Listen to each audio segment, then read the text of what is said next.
Hello and welcome to another of our new Zoom series. And this morning, Caroline is going to talk about Vertigo. Morning, Caroline. Hi, Maria. So Hitchcock's Vertigo then, this is rated as one of the greatest films of all time. Many people think that.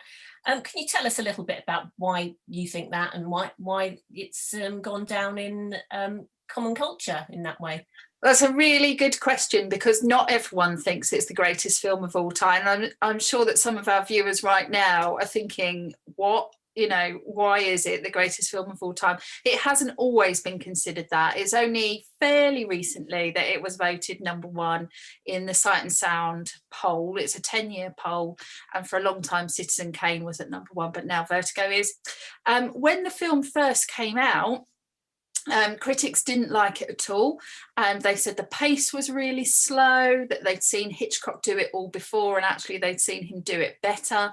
One critic said that the plot was eggshell thin, that actually that there was a fragility to the film itself. So yeah, not really liked. Now it's better appreciated, and I think most people would agree. A second viewing improves it, but a third or fourth. Now we sort of think of it as a Hitchcock masterpiece. It's the kind of film that you would expect to see on most film courses. You could learn everything about film just by watching Vertigo, I think. It shows Hitchcock's passion for pure cinema. There are moments where there is no dialogue at all in the film. It's just about the visuals telling the story. It shows Hitchcock's sort of technical brilliance. This is where we see the first example of the dolly zoom or the vertigo shot. It shows Hitchcock's attention to detail. So, for example, he was very specific about the colours that he wanted to use and the costumes. Kim Novak very famously said she would wear anything apart from a grey suit. Of course, Hitchcock put her in a grey suit because that's what he wanted to create this kind of ghostly effect and idea of her.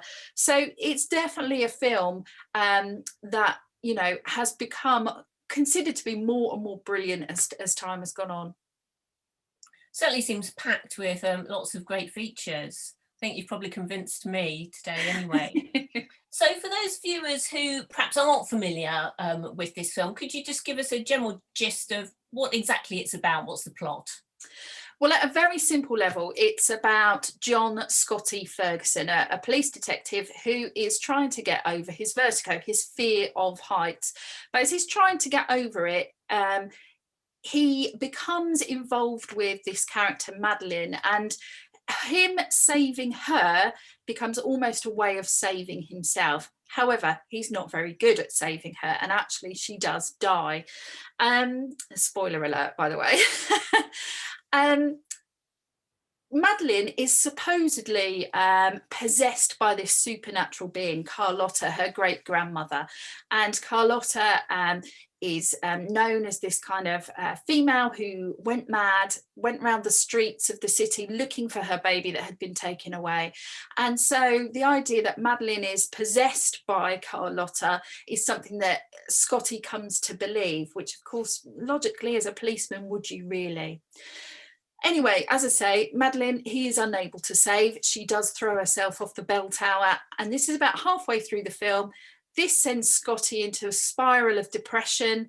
He is practically catatonic. We see him in hospital. He's unable to speak until finally he comes out, and then he starts seeing sort of doppelgangers everywhere. He starts seeing Madeline everywhere, and he becomes like Carlotta himself, the mad Carlotta, traveling around the streets looking for her child. He is looking for Madeline until he meets Judy. This is a pivotal moment in the film, one that critics of Hitchcock said, oh, actually that reveal should have happened a bit later on.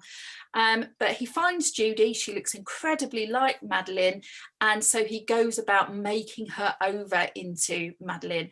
So this is a film about obsession, Scotty's obsession with Madeline and trying to save her.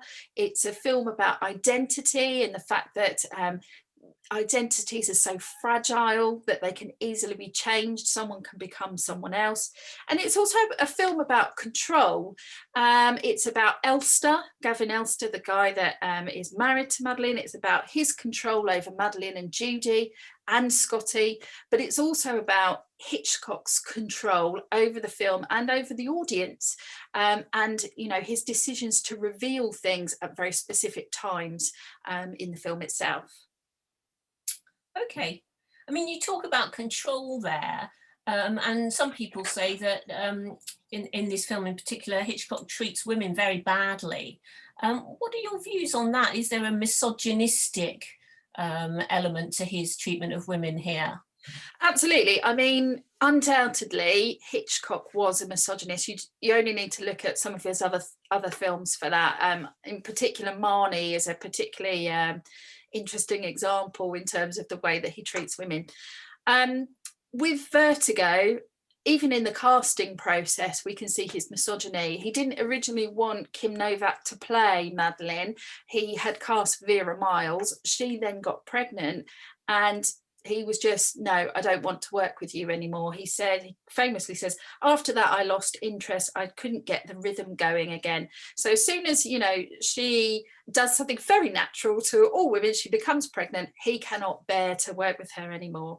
But actually the casting of Kim Novak is, you know, one of the things that we might consider to be quite strong, because her performance is slightly unconvincing, but actually that's what we need for this character of Madeleine / Judy.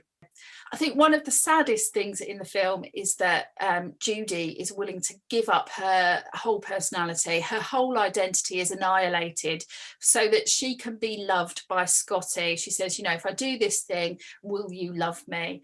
And so that just goes to show, you know, the way that Hitchcock kind of treated women. It wasn't about them as individuals, it was them as cattle almost. However, I would argue it's not just women that Hitchcock treated like that. I think he viewed actors very much as, you know, pieces for him to control. He was very much in charge.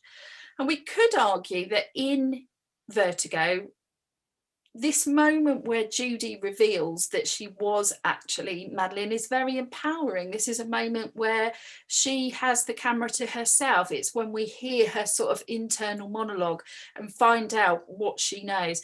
And actually, you know, that's a significant, important part of the film that shows that he valued the sort of female actress.